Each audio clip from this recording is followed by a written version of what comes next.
Hi, my name is Frederik. Welcome to CORRECTIV. The winners of this year's Alternative Nobel Prize are in Berlin, except one. The Azerbaijani journalist Khadija Ismayilova could not come. That's why I'm very happy that I'm still discussing situation in Azerbaijan today with a fellow journalist, Leyla Mustafayeva, who is also a journalist from Azerbaijan and who will represent Khadija today. Welcome to CORRECTIV. Thank you very much. My first question, why could Khadija not come herself to Berlin? So she has a travel ban, and travel ban because just a few days ago she was arrested, and because of her professional activity. So later she was released due to the oppressions from the Western world countries, and right now she cannot leave the country because she has travel ban. Azerbaijan authorities don't let her to leave the country. She is right now continues her professional activity like in a hostage in different prison in Azerbaijan. Do you think it's a response to the award that she won, or is it just a continuation of the repression that she has been suffering Yes, I think for that many years? it is a continuation of the oppressions from the government. And it's not, I don't think that it is related only to this award. And she won awards prior to it as well. Maybe she will receive it later as well. But they just don't let her to go out of the country. On the other hand, it is a limitation to her professional activity as well. Together with the award, she cannot leave the country. She cannot join to conferences, and directly she even sometimes do it through Skype and the technologies. But it's not enough. It cannot be compared with face-to-face meeting with the people. Yes, and it is one of the ways how to limit her and just to intervene her professional activity as well. Yes, yes.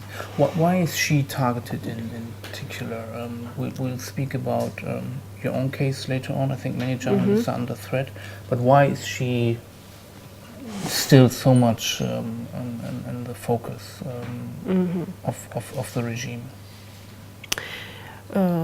Because she started, she was a prominent journalist in Azerbaijan, and she later started investigating the first family's business.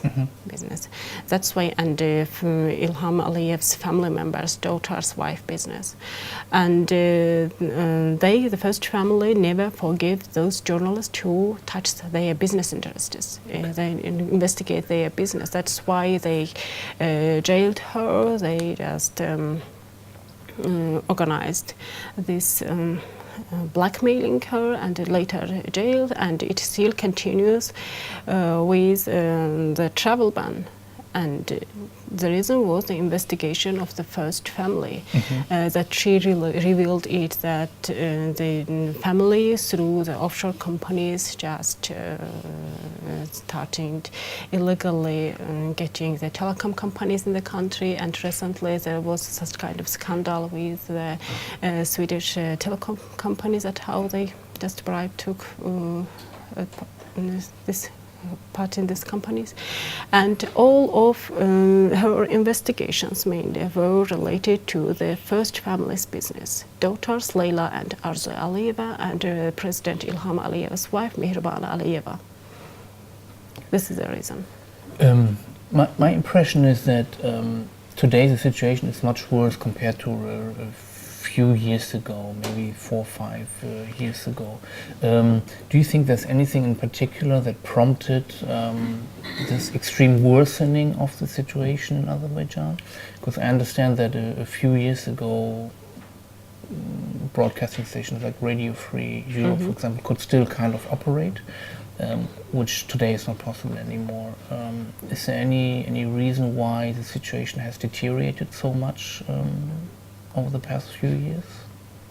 So mainly in 2014, the government started crackdown on civil society, journalists, and to the NGO leaders. The bank accounts of the NGO leaders was frozen. Some of them was arrested. Some of them fled out of the country, and it also was implied to the journalist. Khadija was arrested as well that time, and also the operations to the radio reporter's office in Baku. And in 2014 was one of the hardest times. Yeah. And just government, I think, that decided that it cannot continue like this, that journalists are writing, mainly Khadija, investigating the business of the family. And plus, government didn't want some people, mainly human rights defenders, to defend people. Because a lot of human rights violations are in Azerbaijan. People are suffering a lot, especially in regions and in capitals as well.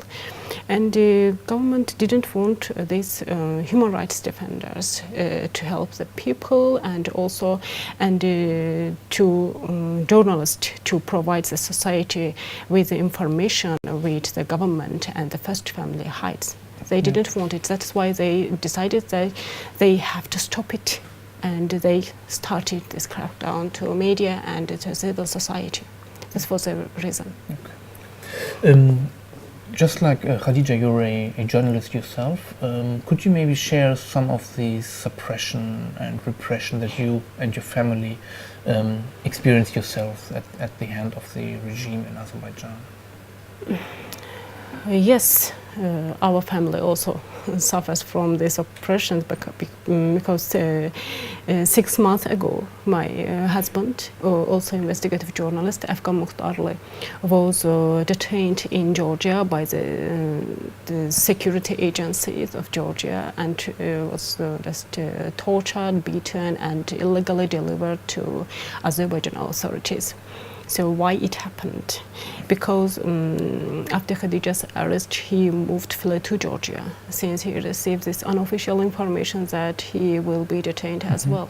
So when he moved to Georgia in 2015, so he started investigating the first family's business in Georgia.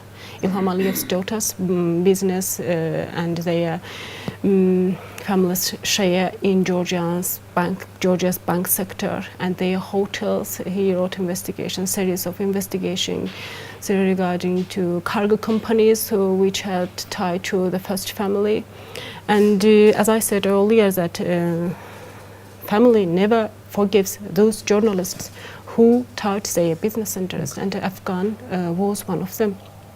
And plus, he was organizing protest actions in front of Azerbaijan embassy in Tbilisi, and it was like they appreciated government. It's like a campaign. They were building their reputation, their image, spending a lot of money in bribing Western politicians.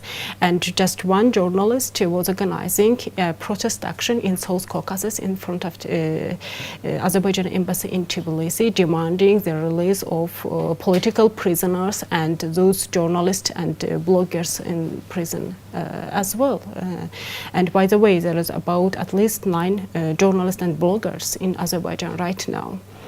And he was very critical about the governments, Georgian government, Azerbaijan government as well. That's why they decided that he has to be punished. And that's why they kidnapped and took him illegally to Azerbaijan and jailed him there.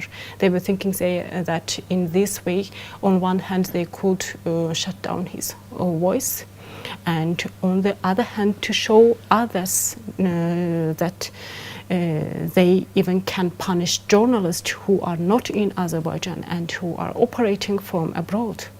This was the purpose. Yeah. Khadija has done a lot of great work, as you mentioned, on uncovering the assets of the ruling family abroad through offshore companies and different assets. My impression working as a journalist in Germany is that in Germany in particular, the laws against money laundering are very lax, and that there's a lot of money laundering taking place here in Berlin through real estate investments but there's very little transparency on beneficial ownership. In Germany, there's been some calls for that to increase transparency, but the banks basically are pushing back. Do you think there's any evidence that some of the assets might also be here in Germany? In Germany, so we will work on it. Yes, there might be. Okay. So the first families and other state officials who rule the country, they have a lot of business in Czech Republic. So in London, they have a huge assets there, which is very expensive. And there is no, yes, it can be, but without having the facts in our hand, I cannot say anything. But the investigations is continued. Okay. And maybe we can try and find it together. Yeah. How do you see, looking at the crackdown on human rights, how do you see the position of Germany? Do you think the German government has responded adequately to the crackdown? So, on one point, let's say in this way that journalists who cannot operate inside the country, some of them have moved to abroad. And one of the media organizations, Maidan TV, is operating from Berlin in exile. And really it's a very good sign that Germany has hosted as a free space to continue their professional activity. And reaction, we saw the reaction of even the European Parliament that German politicians also attend. But reactions are recently, there are a lot. There was one resolution against Azerbaijan by the European Parliament and 2 resolutions from Council of Europe against Azerbaijan during these 6 months. But it is only, how to say, just statements, resolution. We need action. What kind of action? The action that there must be some kind of, how to say, that families has a lot of business abroad, especially in Western countries in Europe. There must be sanctions. Sanctions like in Magnitsky Act in different to the people who has, how to say, just money in the Western Union, just European banks, and maybe it can be like arrest to their assets in these countries. There is a lot of options. Even I will say a small example. A lot of journalists who are fighting for writing the truth, and about 10 journalists has a travel ban in Azerbaijan. They cannot move abroad. They cannot improve their professional activity in joining the seminar, training, and even develop themselves. But Ilham Aliyev and other ministers, state officials, can freely move to and visit European countries. Why? Yeah. At least there must be some sanctions in different options. It's optional. That they have to feel that there is a real steps towards them, not only resolutions, not only statements.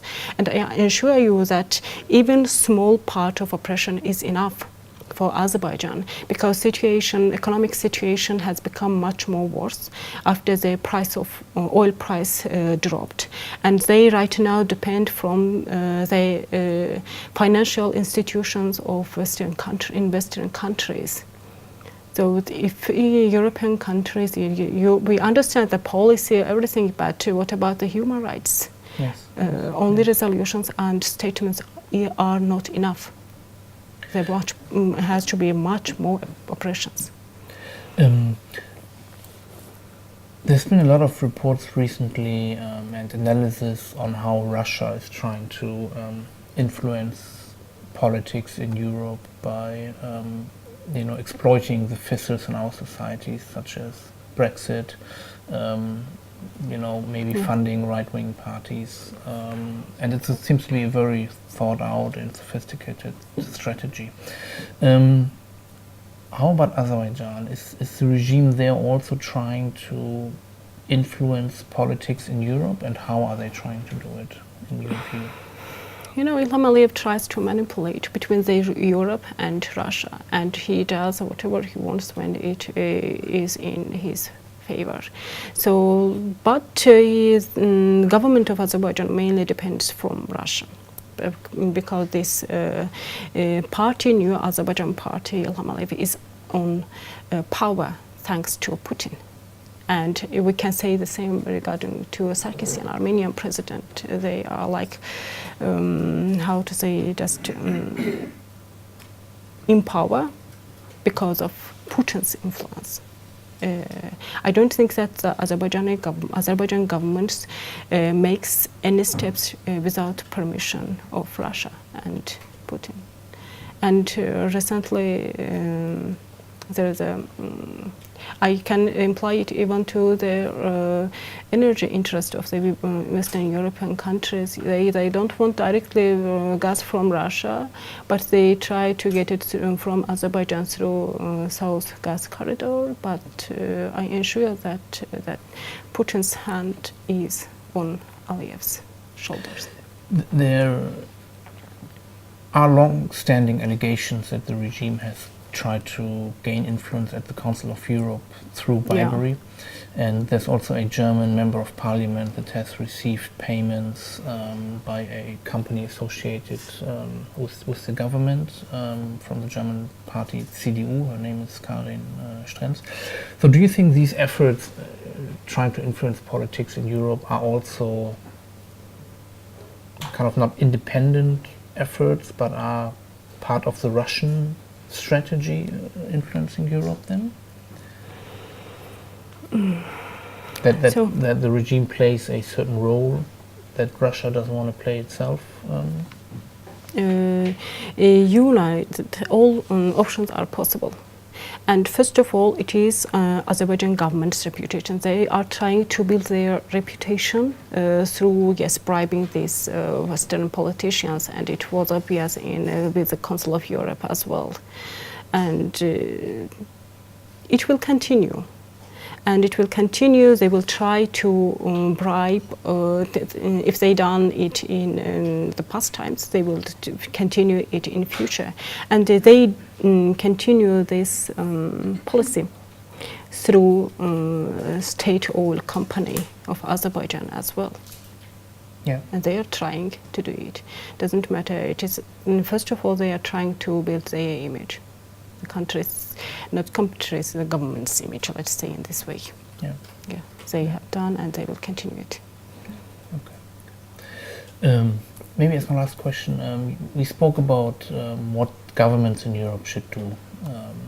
How can civil society organizations, journalists in Europe and in Germany both try to prevent this influence playing out here in Europe, but also help civil society in Azerbaijan? What are specific steps that we could take? Journalists, many investigative journalists, they are doing their best, and they are exposing all this mechanism and how they bribed the Western politicians. It's their duty to expose it, but it is up to civil society of these countries to react to it.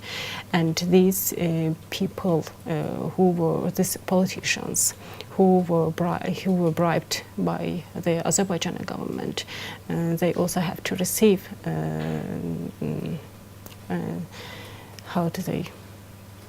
adequate reaction, just be example for other politicians not to do the same in future. It is also the fate of people who are living in Azerbaijan, and it leaving way to bribe the politicians. It just motivates Azerbaijan government to continue the same acts. Only adequate responses are needed. Yeah, Okay. I think that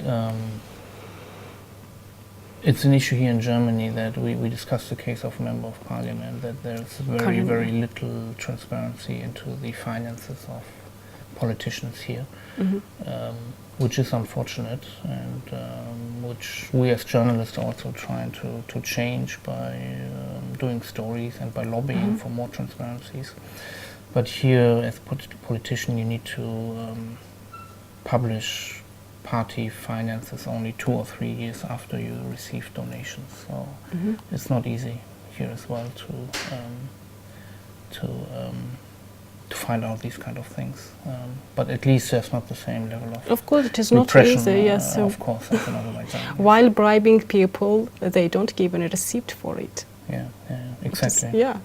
It is very difficult. I think Germany was one of the last countries in the world to sign the UN Convention against corruption, just because as part of that convention it has to be a crime to bribe a member of parliament, and they didn't want to sign that here. So, okay. All right. Thank you very much for coming, for discussing with us and representing Khadija, and we wish you all the best. And if we can do anything to help, we're ready.